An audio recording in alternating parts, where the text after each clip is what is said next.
wabarakatuh. Robi Srofi Srofi wa yassir li amri wahlul 'uqdatam min lisani yafqahu qawli. Amma ba'd. Pertama-tama, marilah kita panjatkan puji syukur kehadirat Allah Subhanahu wa Ta'ala yang telah melimpahkan kesempatan kepada kita sehingga pada siang hari ini kita dapat berkumpul dalam acara diseminasi budaya positif oleh CGP Angkatan 7 SMP Negeri 1 Kalikajar. Yang terhormat Ibu Kepala Sekolah SMP Negeri 1 Kalikajar, yang saya hormati Bapak Ibu Guru serta staf karyawan. Marilah kita buka acara ini dengan membaca basmalah.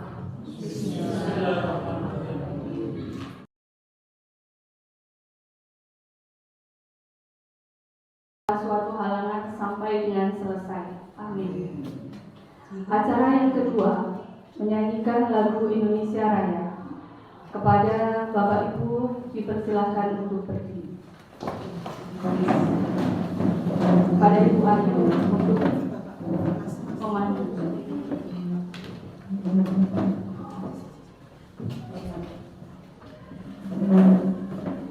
Hiduplah Indonesia Raya.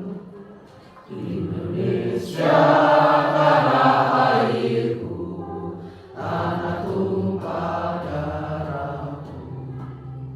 Di sanalah aku berdiri, jadi padu ibuku.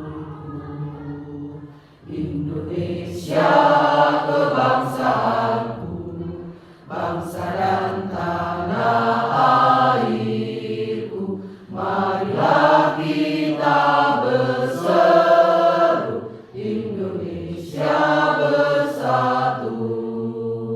Hiduplah. Acara yang ketiga, sambutan kepala sekolah, sekaligus membuka acara diseminasi budaya positif SMP Negeri 1 Kalikajar. Kepada Ibu Elna dipersilakan.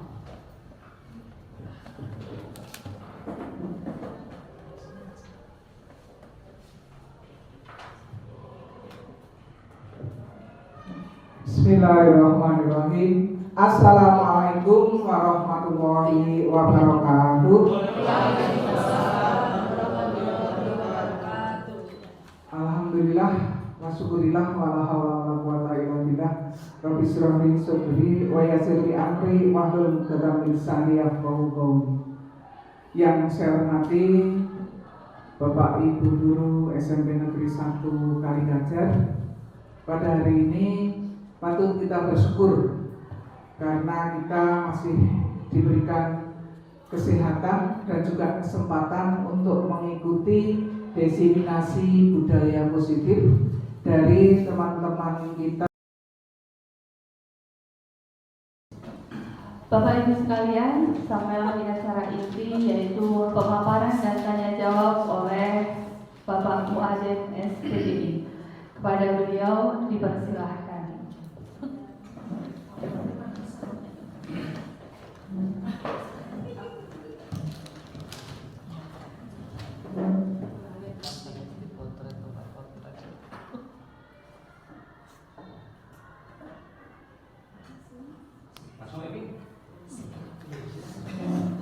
Assalamualaikum warahmatullahi wabarakatuh. Waalaikumsalam warahmatullahi wabarakatuh. Kepada yang kami hormati, Ibu Elna selaku Kepala SMP Negeri 1 Kalikajar dan rekan-rekan sekalian yang berbahagia. Pada kesempatan ini saya akan menyampaikan pemahaman kami tentang budaya positif, sekaligus nanti untuk aksi nyata yang kita lakukan di sekolah atau di kelas kita. Tapi sebelumnya, ini nampaknya agak loyo ini, udah siang ya. Coba sebentar, ini saya ingin melihat semangat dari Bapak Ibu sekalian. Duduk nggak apa-apa, tapi semua untuk menjawab pertanyaan saya. Ya, masih fokus atau tidak? Tadi seperti apa? Terus, ini kalau nggak jawab berarti salah. Nggak pasti menjawab.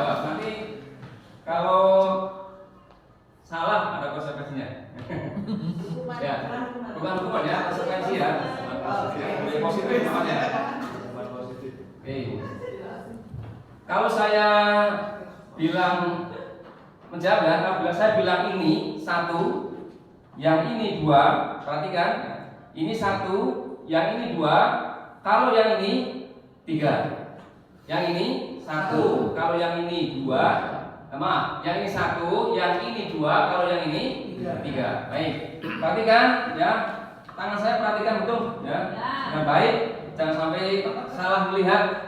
Nanti fatal akibatnya. Ya. Guru matematika jangan sampai salah. Ini guru bahasa Inggrisnya agak boleh lah. Ya. Dijawab spontanitasnya, saya lihat spontanitasnya. Ya. Efeknya seperti apa? Ya, perhatikan ya. Yang ini 1. Maaf, ini 1. Kalau yang ini 2. Perhatikan. Ini sudah mulai. Perhatikan. Ini kan ada yang berbeda-beda jawabannya. Coba ya. Ini 1. Kalau yang ini 2.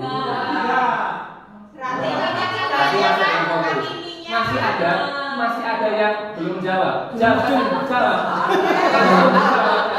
Jangan dikomplain saya.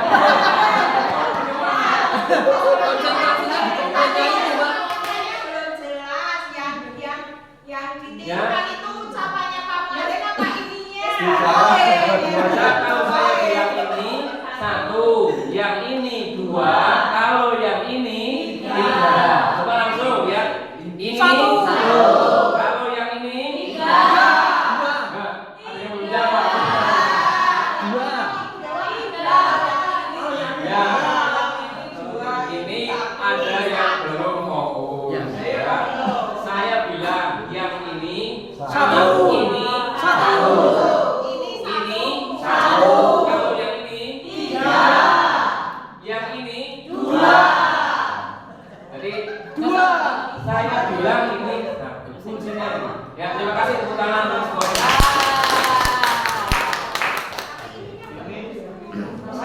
Sudah, boleh dikomplain ya.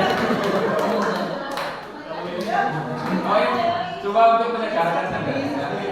Kalau salah tidak apa-apa.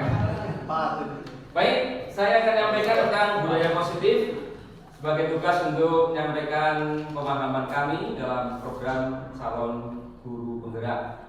Bukan EGB ya, CGB. Ada yang bilang EGB, Imam gue pikirin. Ya, beberapa poin yang ingin kami sampaikan, yakni tentang perubahan paradigma belajar. Kemudian yang kedua tentang disiplin positif. Yang ketiga, motivasi perilaku manusia yang menjadi dasar dari semua perilakunya. Kemudian yang ketiga tentang posisi kontrol restitusi. Wah, juga jangan salah ini mengucapkannya ini. Bisa negatif ini ya. Kemudian yang ke berapa ini? Ke 5, keyakinan kelas dan segitiga restitusi. Ini yang ke 5 sebenarnya 2 nih. Karena saya nggak muat slide-nya maka buat dari 1. Praktis saja nih. Ya, terima kasih atas koreksinya. Dimana namanya manusia itu bakal lupa manusia. Tempatnya salah dan lupa. Ya. Tentang paradigma belajar ini memang dasarnya adalah perubahan dunia yang sedemikian masif, terutama saat ini kita kenal dengan sebutan era disrupsi, di mana ada perubahan yang begitu besar, tidak terkontrol, tidak terkendali, dan ini akan mempengaruhi terhadap seluruh tatanan kehidupan, termasuk juga dalam aspek kegiatan belajar mengajar. Teknologi yang sedemikian canggih, akses anak dan cara anak belajar ini juga sedemikian rupa mempengaruhi bagaimana anak mendapatkan ilmu pengetahuan. Sehingga kalau kita hanya berpedomankan pada cara berpikir yang lama, bagaimana kita dulu dididik, maka ini akan bisa berakibat yang keliru, yang fatal, karena tidak sesuai dengan karakteristik anak itu sendiri. Dan ini sesuai dengan filosofi yang disampaikan oleh Ki Hajar Dewantara, yakni bahwa pendidikan itu sebenarnya adalah proses untuk menuntun kodrat anak agar mencapai keselamatan dan kebahagiaan yang setinggi-tingginya, baik sebagai manusia maupun sebagai anggota masyarakat. Kita kasih tanda petik di menuntun dan kodrat anak. Menuntun dan kodrat anak ini menggambarkan proses belajar yang berpusat pada anak, tidak semata-mata kepada keinginan dan kemauan guru, tapi kita melihat bagaimana sebenarnya sifat karakteristik dari anak itu sendiri, kodrat anak dan juga kodrat zaman sebenarnya. Sehingga kalau saya sebagai guru PA ini juga kita koreksikan dengan pemahaman saya, bagaimana Imam Ali itu pernah memberikan nasihat, didiklah anakmu sesuai dengan zamannya. Didik anakmu sesuai dengan zamannya. Kita ini kita sudah merasakan perubahan zaman.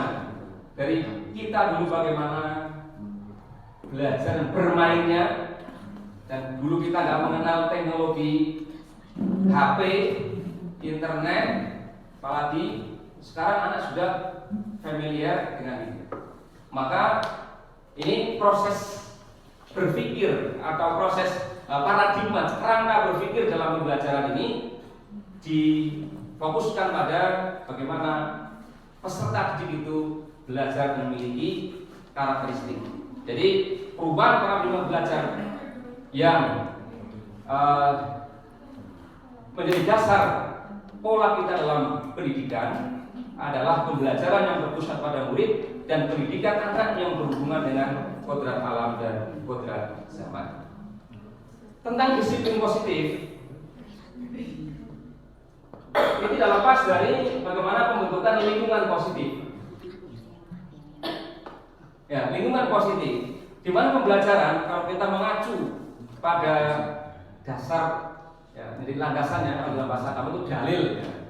Dalilnya itu ada, ini dalam standar proses pada standar nasional pendidikan pasal 12 tentang pelaksanaan pembelajaran yang dimaksud pada pasal 10 ayat 2 huruf B ini penyelenggaraan kegiatan pembelajaran yang suasananya itu interaktif, inspiratif, menyenangkan, menantang, memberikan motivasi kepada peserta didik untuk mereka berpartisipasi secara aktif dan memberikan ruang yang cukup bagi prakarsa, kreativitas, kemandirian dengan bakat, minat, dan perkembangan fisik serta psikologis peserta didik. Nah, makna disiplin ini yang sering kita pahami, ini sering berkaitan hanya dengan masalah kepatuhan, dengan peraturan, dan ini efeknya adalah satu kesan yang negatif dalam jiwa anak atau sesuatu yang tidak menimbulkan rasa semangat karena mungkin bertentangan dengan sifat daripada anak itu sendiri. Ya. Masuk Ustaz tadi suaranya masuk. Masuk ya. Baik. Tentang makna kedisiplinan, kebanyakan orang itu memang senantiasa mengaitkan antara disiplin dengan tata tertib, tentang keteraturan dan kepatuhan pada peraturan. Yang sebenarnya dalam kaitannya dengan budaya positif, disiplin tidak harus tidak harus senantiasa dihubungkan dengan hal itu, dengan kepatuhan terhadap peraturan yang nantinya berujung pada bentuk penghukuman sebagai bentuk pendisiplinan terhadap murid. Namun dalam budaya positif, hukuman itu justru sebisa mungkin untuk diminimalisir. Kalau perlu bahkan tidak ada. Kalau harus ada, maka ini sebagai alternatif terakhir. Nah, kemudian kita lihat ini makna disiplin menurut Ki Hajar Dewantara. Bapak Pendidikan kita, yang mengatakan bahwa di mana ada kemerdekaan, disitulah harus ada disiplin yang kuat. Sungguh pun disiplin itu bersifat self disiplin, yaitu kita sendiri yang mewajibkan dengan sekeras-kerasnya untuk berdisiplin. Ya, sebab jika kita tidak cakap melakukan disiplin diri, wajiblah penguasa lain mendisiplinkan diri kita. Dan peraturan demikian itulah harus ada di dalam suasana yang merdeka. Nah, seseorang yang memiliki disiplin diri, mereka itu adalah orang yang bertanggung jawab terhadap apa yang mereka lakukan. Karena mereka mendasarkan sesuatu berdasarkan apa? Berdasarkan nilai-nilai kebajikan universal yang dianut bersama tanpa ada batasan atau pembeda suku, golongan, ras ataupun bangsa. Tapi satu tata nilai yang dianut bersama. Yang dari situ maka akan menjadi acuan dari semua perilakunya, tindakannya dengan nilai-nilai tersebut. Kemudian tentang motivasi perilaku manusia, Dan Rosen dalam bukunya itu menyatakan bahwa ada 3 motivasi perilaku manusia. Ini pada dasarnya manusia didorong perilakunya karena 3 motivasi, yakni untuk menghindari ketidaknyamanan atau hukuman, kemudian yang kedua untuk dapat imbalan atau penghargaan dari orang lain, dan yang ketiga untuk menjadi orang yang mereka inginkan dan menghargai diri sendiri dengan nilai-nilai yang mereka percaya. Ya, dalam budaya positif, dari 3 motivasi ini yang ingin ditekankan adalah pada poin yang ketiga, untuk menjadi orang yang mereka inginkan dan menghargai diri mereka sendiri dengan nilai-nilai yang mereka anut. Jadi 3 ini pada dasarnya memang sifat asli manusia, gerak-geriknya dipengaruhi oleh 3 motif ini. Tetapi yang poin pertama dan kedua, menghindari ketidaknyamanan, mendapatkan imbalan, itu kan sifatnya dari luar atau motivasi eksternal. Dan ini sifatnya sangat temporal, tergantung ada tidaknya yang menjadikan seseorang merasa harus berbuat sesuatu karena untuk menghindari ketidaknyamanan atau hubungan. Bagaimana pengaruh hubungan itu akan berpengaruh kepada dirinya, atau ada imbalan atau tidaknya sehingga dia tergerak untuk melakukan sesuatu. Itu sangat tergantung pada faktor dari luar atau faktor eksternal. Tetapi orang senantiasa akan tumbuh, akan mengembangkan dirinya, termasuk dalam budaya belajar, manakala dia didasari atas motivasi internal, ingin mewujudkan diri sebagai seseorang dengan nilai-nilai yang mereka yakini, maka ini akan menjadi manusia-manusia pembelajar sepanjang hayat. Kemudian tentang motivasi kita juga harus memperhatikan 5 kebutuhan dasar manusia. Ini kalau kita mencermati bahwa perilaku manusia setelah disarikan ada 5 kebutuhan dasar manusia, yang pada dasarnya seorang perilakunya dipengaruhi oleh 5 kebutuhan ini. Sifat, perilaku, tindak lanjut manusia seringkali didasarkan atas 5 kebutuhan ini, yakni yang paling dasar adalah kebutuhan untuk bertahan hidup, supaya survive, bisa bertahan, untuk kebutuhan dasarnya. Kemudian ada untuk mendapatkan kesenangan, kemudian penguasaan. Penguasanya maknanya adalah pengakuan akan kemampuan dirinya. Dia dengan menguasai sesuatu kan bentuk pengakuan orang lain tentang kapasitas atau kemampuan dirinya. Dan ini biasa melekat pada setiap orang, meskipun intensitas dari setiap individu berbeda, tapi ada motif untuk mempertahankan hidup, untuk mendapatkan kesenangan, untuk mendapatkan pengakuan atas kekuasaannya, kemampuannya, dan seterusnya. Dan yang keempat adalah kebutuhan akan kasih sayang dan rasa diterima, kasih sayang dari orang lain dan dia diterima dalam kelompoknya, dan untuk mendapatkan kebebasan. Yang dari 5 kebutuhan dasar ini, dalam budaya positif kita memahami perilaku manusia, mereka itu ingin memenuhi kebutuhan ini. Ketika ada penyimpangan perilaku, ketika mereka tidak sesuai dengan budaya yang baik, sebenarnya dia itu ada kegagalan untuk mendapatkan 5 kebutuhan dasar ini.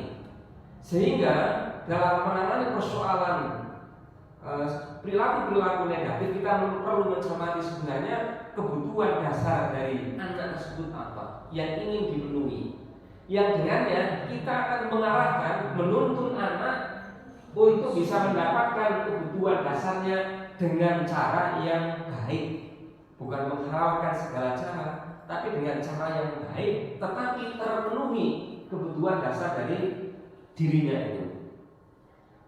Kemudian posisi kontrol, restitusi.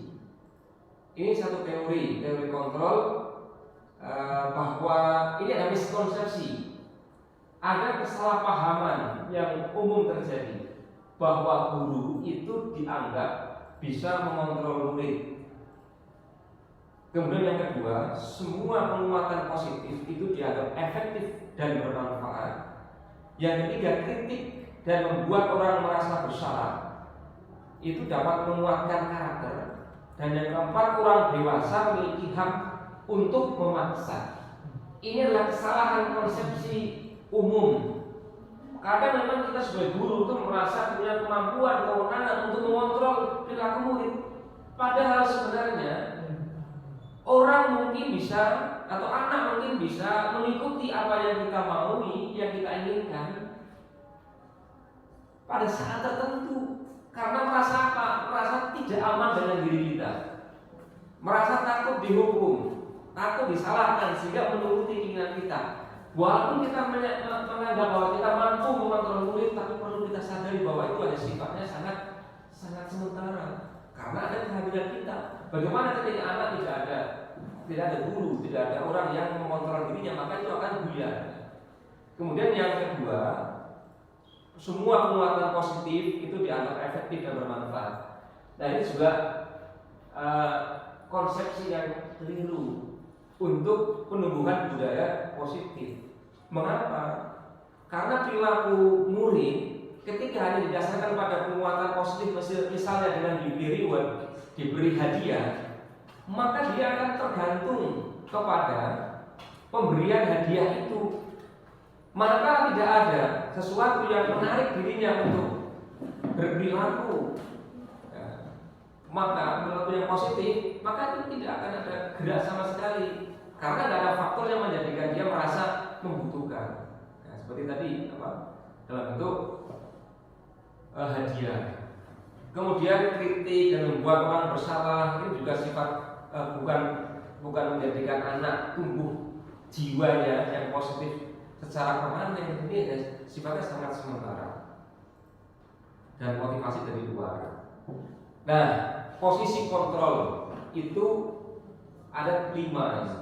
Ada teori posisi kontrol ada 5. Posisi sebagai penghukum, membuat rasa bersalah, teman, posisi pemantu, dan posisi manajer. Jadi nanti kita perlu merefleksikan diri, apakah kita masuk dalam kategori yang mana, penghukum atau membuat rasa bersalah, atau yang posisi terbaik itu adalah sebagai manajer. Nah, itu ada beberapa ciri ketika seseorang berada pada posisi guru. Jadi kecenderungannya guru menghardi, menunjuk, menyakiti, menyindir, berarti dia pada posisi penghukum. Kalau guru cenderung menunjukkan kekecewaan yang mendalam terhadap perilaku anak, ini adalah contoh dari perilaku kontrol membuat rasa bersalah. Namun ketika bergeser dari posisi kontrol yang negatif, ya identitas gagal, perilaku kontrol negatif, menghukum dan membuat rasa bersalah menjadi posisi kontrol yang positif, yakni teman dan pemantau, maka nanti akan bergeser menjadi membuat alasan-alasan untuk murid. Ya, ada alasan mengapa murid berbuat seperti itu. Kemudian akan lebih dekat dengan anak, polisi, teman. Namun juga ada kekurangannya. Kekurangannya karena anak itu bergantung kepada guru. Tidak semata-mata mendasarkan motivasinya dari dalam dirinya sendiri. Kemudian kalau pemantau, dia posisinya suka menghitung, mengukur berdasarkan peraturan yang ada dengan konsekuensinya bagaimana. Itu kan dia melakukan satu tindakan-tindakan yang terarah, terukur berdasarkan peraturan-peraturan yang ada. Kemudian manajer, posisi kontrol diri. Manajer itu dengan mengajukan pertanyaan-pertanyaan dalam rangka membangun satu budaya yang positif dengan memberikan satu kesadaran. Kemudian yang bagian terakhir, keyakinan kelas ini. Keyakinan kelas itu merupakan satu nilai-nilai kebajikan universal yang disepakati secara tersirat dan tersurat, lepas dari latar belakang suku, negara, bahasa, dan agama. Yang ini sifatnya bisa diterima secara umum kepada siapa saja. Contohnya tentang toleransi, rasa hormat, integritas, mandiri, menghargai, antusias, empati, keinginan tahu, keinginan tahuan, kreativitas, kerjasama, percaya diri, dan komitmen. Ini adalah contoh-contoh daripada keyakinan yang dianut bersama tanpa melihat apa status dirinya. Kemudian keyakinan kelas inilah yang nanti di kelas kita upayakan untuk digali bersama sehingga menjadi satu kesepakatan. Kita di dalam kelas membuat satu kesepakatan didasarkan atas keyakinan bersama setelah melakukan proses pembentukan keyakinan kelas dan menjadi acuan dari perilaku. Segitiga restitusi ini adalah proses untuk menciptakan kondisi bagi murid untuk memperbaiki kesalahan mereka sehingga mereka bisa kembali pada kelompok mereka dengan karakter yang lebih kuat. Restitusi menuntun untuk melihat di dalam diri, bukan untuk menebus kesalahan, namun untuk belajar dari kesalahan, memperbaiki hubungan, memberikan tawaran bukan paksaan, dan menemukan kebutuhan dasar yang mendasari tindakan mereka. Nah, tadi kita sudah sampaikan tentang 5 kebutuhan dasar yang menjadi motif perilaku manusia. Dan langkahnya restitusi, segitiga restitusi itu adalah menstabilkan identitas, kemudian validasi tindakan yang salah, dan menanyakan keyakinan.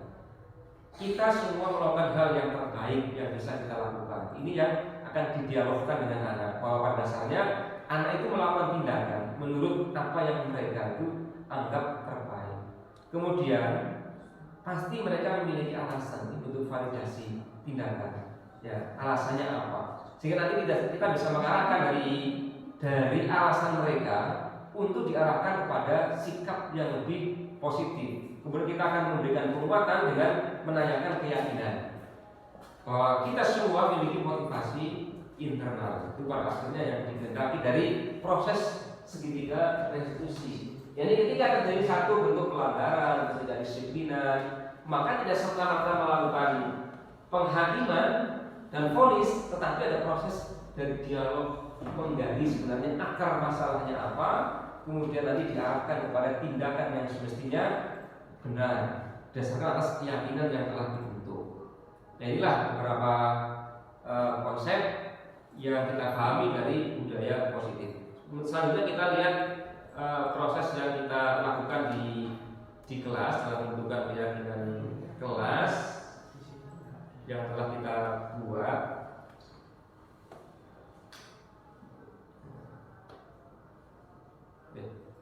Begini ya.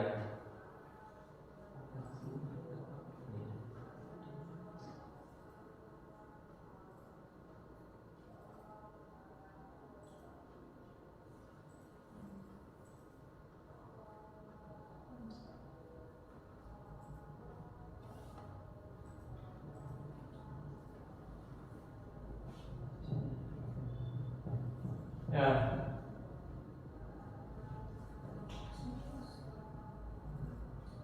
Ini prosesnya ini pertama kita konsultasi dengan kepala sekolah. Ini fotonya mana ya? Fotonya. Ini ya. Fotonya kita konsultasi dengan kepala sekolah, sharing untuk melakukan aksi kegiatan pembentukan kegiatan kelas, kemudian presentasi di kelas tentang makna keyakinan kelas, kemudian mengadakan curah pendapat, menggali keyakinan bersama untuk menciptakan budaya positif di lingkungan kelas. Dan ini anak-anak merumuskan keyakinan kelasnya bersama dan mencatat semua masukan-masukan dan menyusun keyakinan kelas yang telah dibuat di depan kelas biar dilihat oleh semua anak sampai nanti pada proses setelah ini sudah jadi dan anak menandatangani keyakinan kelas itu. Ini adalah produknya dari keyakinan kelas dan dipasang di depan kelas untuk menjadi acuan bagi perilaku anak-anak. Demikian, terima kasih.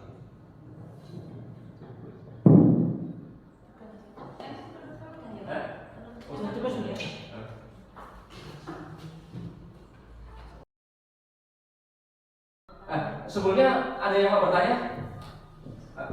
Silakan. Dari Uti belum ya?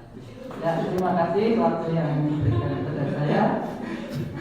Pertanyaan saya, Pak, karena setiap hari itu menghadapi anak-anak yang istimewa dan beberapa anak itu selalu mengulang pelanggaran. Nah, bagaimana caranya dalam saya mengatasi anak tersebut dan apa yang harus saya terapkan dalam menanggulangi mengatasi anak tersebut. Terima kasih. Ya. Terima kasih, pertanyaan yang sangat bagus. Sebelum saya jawab, ini saya kumpulkan dulu mungkin dua atau satu orang lagi atau dua dari Bapak Ibu. Masih ada? Pak Sawi namanya bertanya? Oke. Dari satu ya. Oke. Waktu yang diberikan, kami sederhana pertanyaannya. Tadi ada istilah keyakinan kelas. Adakah dasar kok memakai istilah keyakinan kelas, bukan kesepakatan kelas atau peraturan kelas dan sebagainya? Yang kedua, mohon maaf, tadi ada dalil sedikit yang disampaikan di kelas anakmu sesuai dengan zaman. Memang era sekarang era dengan kemajuan teknologi yang luar biasa, perkembangan teknologi yang begitu cepat. Namun di sisi lain kami selaku guru sangat prihatin dengan unggah-ungguh tata krama, sopan santun anak yang kalau kita bandingkan dengan masa kecil kita dulu sangat jauh berbeda.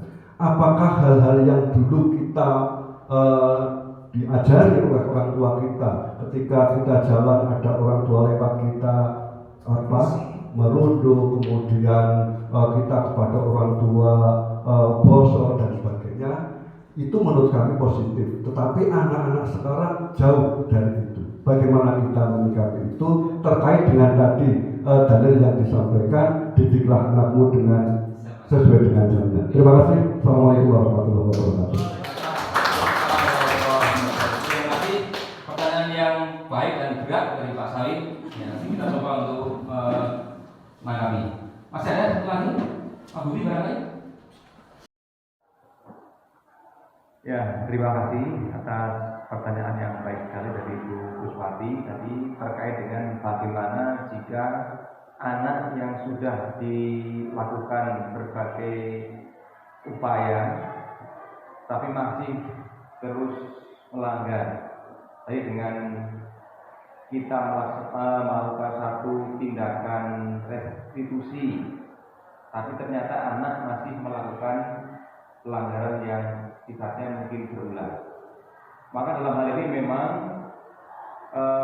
kita harus berupaya terus untuk mencari berbagai pendekatan dan mengevaluasi pendekatan yang kita lakukan itu mengapa tidak efektif untuk menjadikan anak lebih disiplin atau sesuai dengan keyakinan kelas yang telah disepakati.